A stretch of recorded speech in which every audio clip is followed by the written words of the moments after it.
Vou colocar essa entrevista aqui com Flávio Bolsonaro, onde ele deu uma entrevista e você já sabe, os militantes que estão aí, a Vera Magalhães e outros, não vão deixar ele responder. Vocês vão ver só que eles ficam interrompendo e batendo na mesma tecla. E, infelizmente, eles insistem em dizer que Bolsonaro é o grande golpista do país.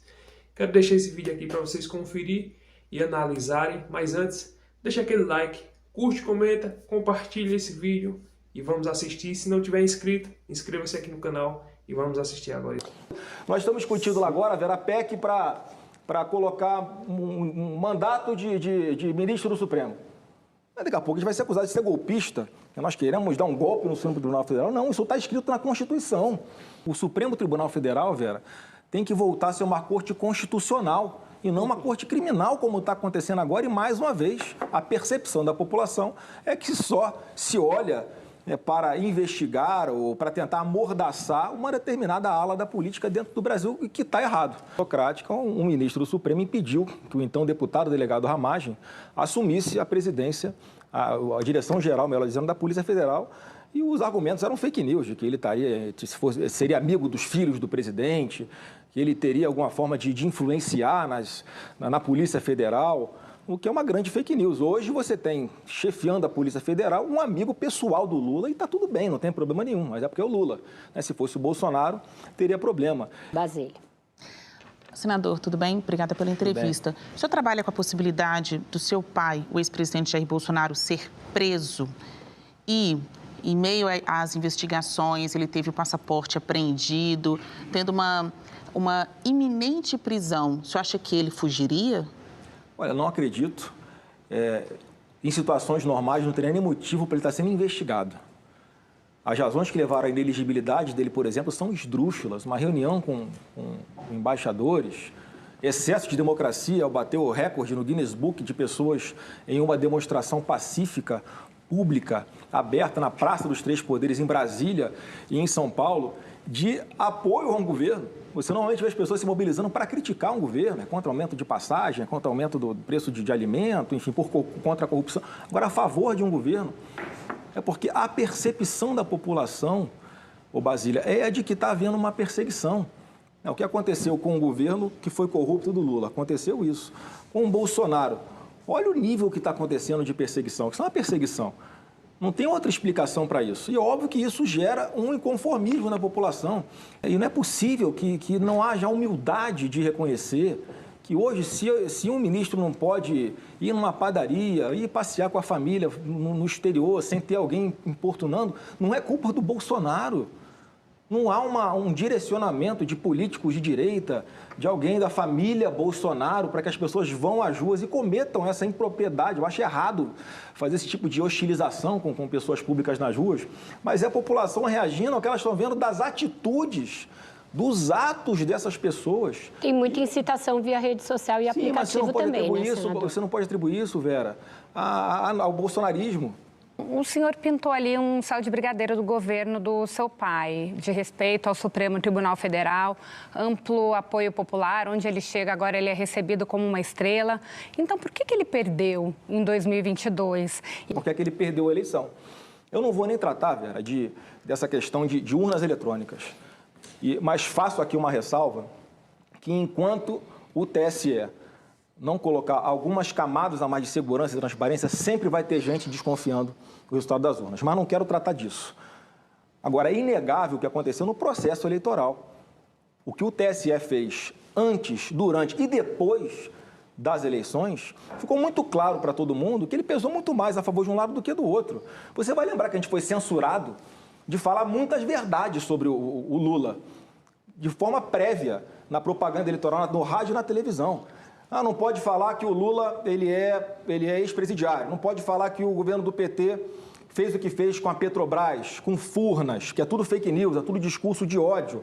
A gente não podia falar que o Lula tinha proximidade com ditadores. Mas e as medidas aprovadas no Congresso não pesaram ao contrário? A gente não podia falar a gente foi censurado de falar um monte de coisa. O que aconteceu quando nós pedimos que fosse investigado? Não só nega como multa. a gente, quer dizer, será que se as pessoas tivessem acesso a essa informação e grande parte das propagandas eleitorais nossas não foi ao ar, coincidentemente, na região Nordeste, muitos eleitores teriam estado mais atentos e votado em Jair Bolsonaro. Mas o ministro Fábio Faria, que era o ministro das Comunicações à época, fez a coletiva para falar desse caso e no dia seguinte pediu desculpas e voltou atrás. Ele ficou com medo de bancar o que ele tinha visto e eu te falo mais. Ele tinha, sim, que ter insistido, não por birra, não para bagunçar processo, nada disso. Nós queríamos só que fosse investigado. A gente não teve o direito de apresentar indícios para que o maior interessado em combater uma fraude nas eleições, que sem dúvida alguma é o TSE, pudesse apurar para saber o que aconteceu. Nós não tivemos nem essa oportunidade. 99% dos problemas não teria acontecido. O senhor foi eleito na urna eletrônica, seus irmãos foram eleitos, o presidente Jair Bolsonaro foi eleito. Mas há uma desconfiança que existe exatamente no tocante a presidente da República ou em casos pontuais. Mas eu não quero confiança do senhor, né? Porque a população tem essa confiança. Olha só, Fábio, eu não vou ficar entrando aqui no mérito dos indícios que nós enxergávamos na época, isso é página virada. Não adianta mais ficar discutindo isso daqui, que vai dar pano para manga para não acontecer nada. O que eu estou dizendo é que se houvesse, por exemplo, não tivesse havido ali uma ingerência, até na época de ministro do TSE, ir para dentro do Congresso, trabalhar contra aquela questão do voto impresso, né? Você se lembra. Nós não teríamos problema nenhum, não teria existido o 8 de janeiro. Ia ser igual no Paraguai, onde a eleição acontece com o voto eletrônico, com um comprovante ao lado, e que se apura no mesmo dia e ninguém questiona. O senhor acha que o Paraguai é modelo de democracia para o Brasil? A gente tinha que ter mais humildade de reconhecer e de analisar como são as eleições em outros locais. Paraguai, na Venezuela.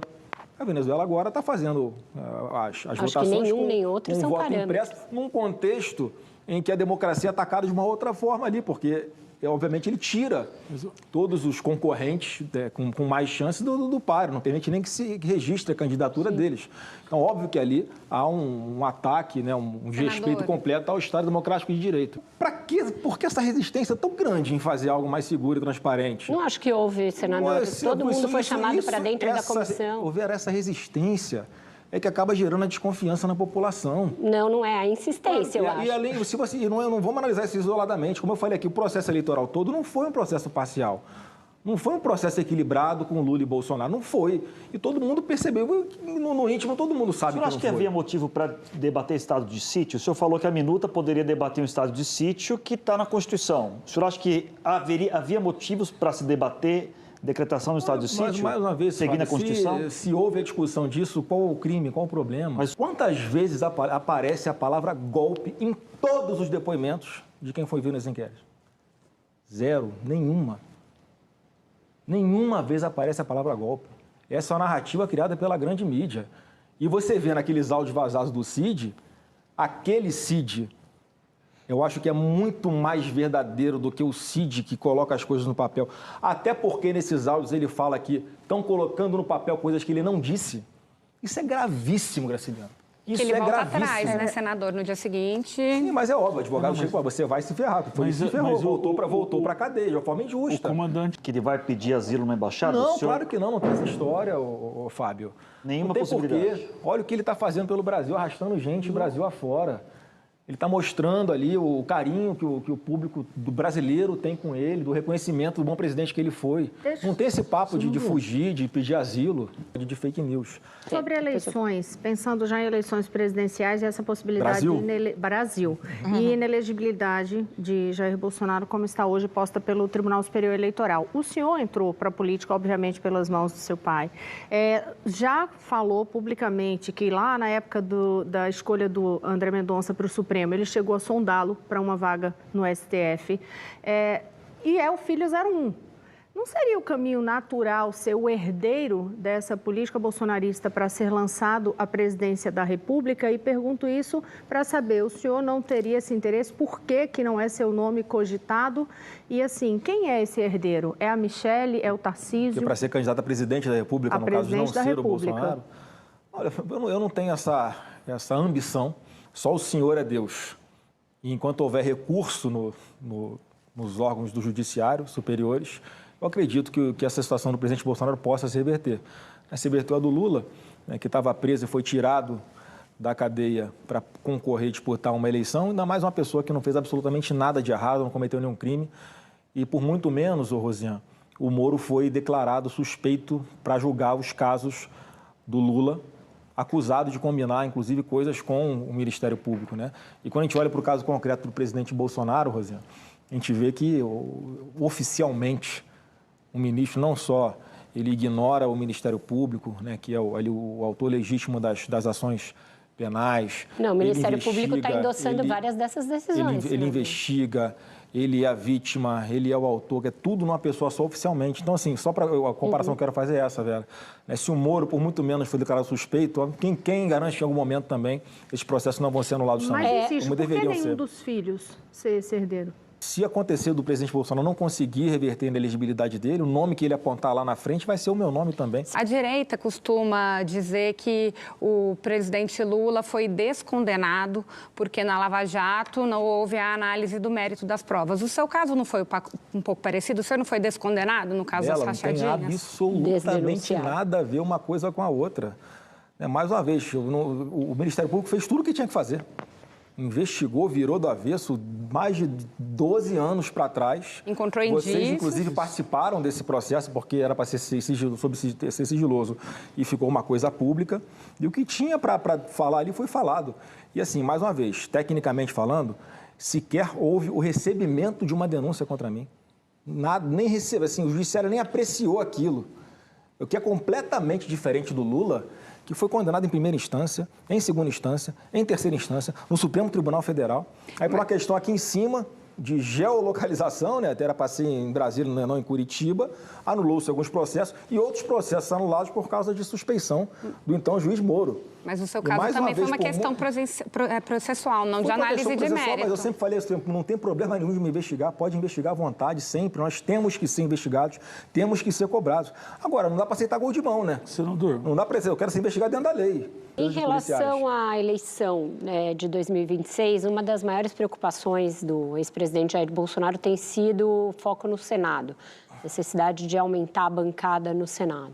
O senhor já tem dito que vai ser candidato à reeleição, mas tem muitas especulações de que ele pode lançar 2 candidatos por estado, que no Rio de Janeiro lançaria inclusive o senhor e o seu irmão Carlos Bolsonaro, e aqui em São Paulo o deputado Eduardo Bolsonaro. O que disso tudo é real? Qual a expectativa que o senhor tem em relação a uma bancada bolsonarista no Senado a partir de 2027? Vera, é um foco importante dele, porque hoje nós somos minoria no Senado Federal.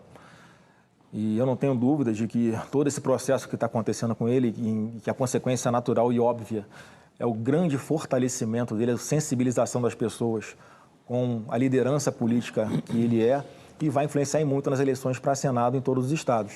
No Rio de Janeiro, hoje a gente tem as vagas que vão ser em disputa em 2026, é a minha e a do senador Carlos Portinho, que é um brilhante senador também, e tem também o governador Cláudio Castro, que já manifestou a sua intenção de ser candidato ao Senado, né, se o cenário também estiver favorável a todos nós lá na frente.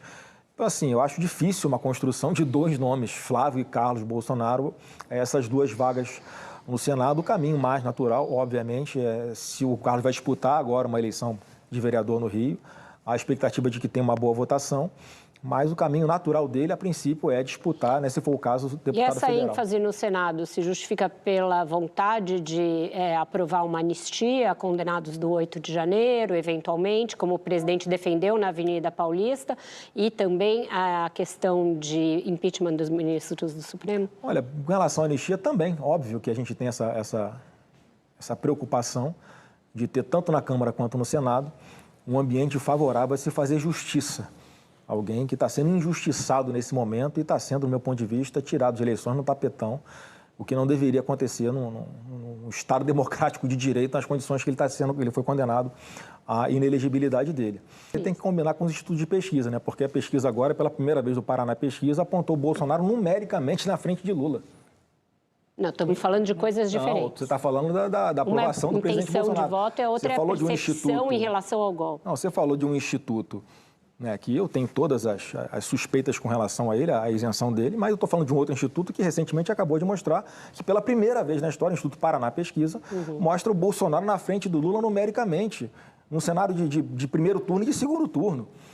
E o que a gente está vendo na rua, a gente não pode negar. A realidade está saltando aos olhos de todo mundo. Acho que não tem como alguém falar que o Bolsonaro está sem apoio popular. A avaliação, o Tarcísio é um bolsonarista puro sangue ou tem que deixar um pouco um pé atrás com ele? Eu sou um fã incondicional do governador Tarcísio. Está fazendo um trabalho excepcional aqui no Estado. Está mostrando como é que um governo liberal, né, que não interfere na concorrência, que não tenta se meter onde o Estado não é importante, como é que o Estado cresce.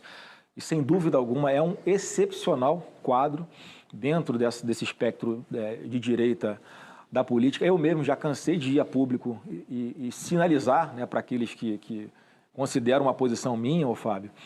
Inclusive, quando houve lá aquela situação que o Lula elogiou o Tarcísio, eu ainda falei, olha, elogiar ministro do Bolsonaro é fácil, difícil elogiar ministros do Lula, porque o Tarcísio estava sendo atacado por algumas pessoas que, em tese, são ali da nossa base, a meu ver, de forma injusta. Então, acho que o Tarcísio é uma grande revelação da política brasileira e que tem que ser preservado, tem que ter o nosso suporte, porque eu acho que ele vai muito longe ainda. O que ele deveria disputar em 2026, na sua avaliação? Reeleição? Olha, o caminho natural do Tarcísio é ser candidato à reeleição no governo de São Paulo. Só que, mais uma vez, a política muda como nuvem. Se você quiser fazer de 2 a 5 mil reais apenas com o seu celular aqui na internet, eu vou deixar o link disponível lá no primeiro comentário fixado. Assista a aula que é totalmente gratuita. Não é pegadinha, não é aposta, não é jogo, não é nada que vai envolver dinheiro seu. Nada, não é falcatrua, nada. Não é essas coisinhas de tigrinho, nada disso. É algo totalmente honesto aqui na internet. E veja só esses resultados e você pode fazer também. É claro que você assista a aula, aprende como fazer e com certeza você vai ver os resultados na sua vida. Eu sou uma prova viva de que isso pode acontecer. Eu já fui incrédulo. Já teve um tempo lá atrás que eu não acreditava que era possível fazer dinheiro aqui na internet. Eu não acreditava, eu era incrédulo. Até o dia que eu assisti a aula, que eu adquiri o método, aprendi a maneira certa de como fazer dinheiro aqui na internet e veja só esses resultados e você pode fazer também. Desde que você estude e aplique o método da maneira certa e você pode ganhar dinheiro aqui na internet. É totalmente possível. Se você trabalha e quer acrescentar uma renda no seu salário, faça isso aqui na internet, até porque o salário de hoje em dia não dá para nada. Então você tem que ter outras fontes de renda para acrescentar nas suas coisas. E se você quiser viver, é possível também. Quantas e quantas pessoas não vivem através da internet? Muitas pessoas. Então, aí você diz, mas eu não acredito que isso é verdade.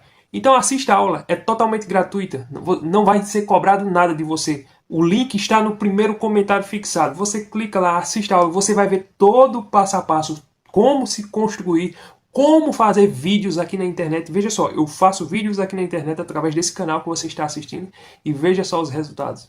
Ou seja, você pode fazer também. Você diz, mas eu não tenho uma câmera boa, eu não quero aparecer. Não precisa aparecer. Você pode fazer vídeos anônimos. Postar vídeos na internet sem mostrar seu rosto. As pessoas nem sabem que é você e está lá um vídeo seu e mensalmente aquele vídeo está gerando renda para você. Então, isso é totalmente possível de fazer aqui na internet. Tem um passo a passo, um método no link que está lá no primeiro comentário e aqui na descrição. Tem um passo a passo de como você fazer isso, de 2 a 5 mil reais. Então, se você está na dúvida, tire suas dúvidas. Se você não acredita, assista. Não vai ser cobrado nada de você. Se você tiver interesse, você vai e aplica o método. Se você não quiser, também você não vai perder nada com isso. Mas eu tenho certeza, se você fizer tudo passo a passo do jeito que está ali, você vai colher os resultados e você vai dizer, ainda bem que eu apliquei esse método e posso gerar receita e renda aqui na internet. Então, assista esse vídeo, porque eu não sei por quanto tempo ele vai estar no ar. Pode ser que a qualquer momento ele saia do ar e eu não poste mais esse link aqui. Então aproveite essa oportunidade e eu tenho certeza que você vai ser muito beneficiado com esse treinamento que está lá no primeiro comentário fixado. Clica lá no link. Pois é, pessoal, como vocês estão vendo aí, por incrível que pareça, o tempo vai passando e quanto mais passa o tempo, mais eles insistem nesse mesmo assunto. Não vai ser um assunto que vai se encerrar de uma hora para outra. Infelizmente, esse assunto vai entrar para a história não pelo fato do 8 de janeiro apenas, mas pelo fato da insistência e, claro, desse partido de esquerda, do Alexandre de Moraes, que vai insistir e vai fazer de tudo para colocar o Bolsonaro atrás das grades. Isso não é novidade para ninguém. Vocês já estão vendo aí essas atitudes de forma ilegal, ao meu ponto de vista, não sou advogado, não tenho entendimento jurídico, nada disso. Mas, ao meu ponto de vista, você penalizar uma pessoa porque pintou com um batom uma estátua a 14 anos de prisão, sinceramente, é inadmissível aqui no Brasil. Você vê que pessoas fazem coisas piores e com 2, 3 anos já estão sendo soltas, pagam uma fiança. E, para não dizer que foi muito, eles ainda cobraram 30 milhões de fiança a uma cabeleireira. Aí eu pergunto, qual é a cabeleireira, a não ser que seja um empresário que tenha diversos salões, e olhe lá que ela não tem 30 milhões guardados no banco. Mas analisa só, qual é a cabeleireira agora que trabalha de manicure, que trabalha ali no cabelo de uma pessoa, onde é que ela tem 30 milhões, onde é que ela poderia arrumar esse dinheiro para pagar a sua fiança?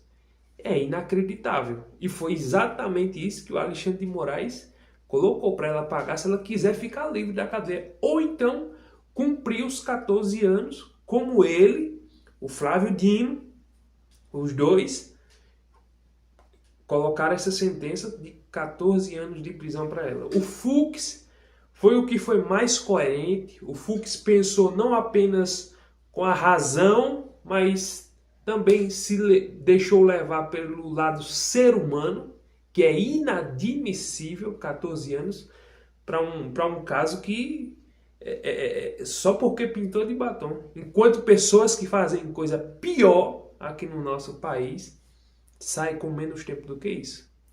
Para a vergonha do STF, olha o que Alexandre de Moraes fez esses dias. Não quis extraditar uma pessoa que é um traficante, né, para o outro país aí. Aí você vê os absurdos. Infelizmente o STF já perdeu a credibilidade aqui no nosso país. Eu mesmo não acredito. Não acredito.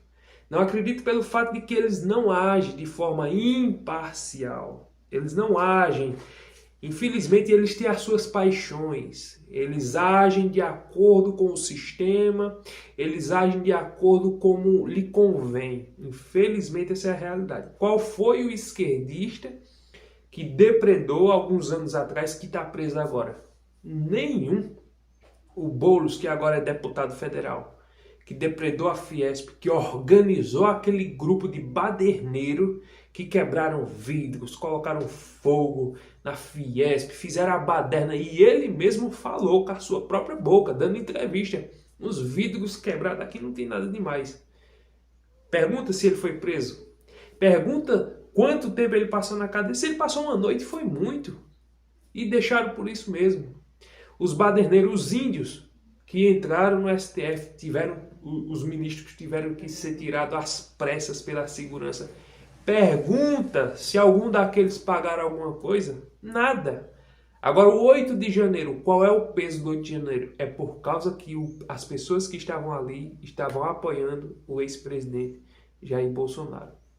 E como aqui no Brasil eles não querem ver uma direita, não querem ver a direita, eles falam muito de democracia, mas a gente sabe que a democracia é a esquerda, é o Geraldo Alckmin centro-esquerda, era aquele joguinho que tinha antigamente, que às vezes nós pensávamos, não, para tirar o Lula nós temos que votar no Alckmin, que o Alckmin representa a direita, representa nada. Hoje nós estamos vendo claramente que fazia tudo parte, né? Como diz o ditado, é tudo farinha do mesmo saco. E é verdade. O Geraldo Alckmin disse, o Lula vai voltar à cena do crime. E voltou com o Alckmin nas costas. O Alckmin voltou como cúmplice daquele que voltou à cena do crime. Infelizmente, essa é a triste realidade aqui no Brasil e é exatamente isso que tem acontecido para a nossa vergonha. Então, de todo jeito, vão tentar prender Bolsonaro. Pelo que tudo indica, por causa desses juízes imparciais, aliás, parciais, vão prender ele, já tiraram os direitos políticos. Infelizmente, essa é a triste realidade. E o medo deles é que Bolsonaro esteja solto em 26 e faça muitos senadores. Porque se Bolsonaro com a força política que ele tem, fizer muitos senadores em 2026, a casa de muitos desses togados vai cair, com certeza. Deixa o like, curte, comente, se inscreva e até o próximo vídeo, se Deus permitir.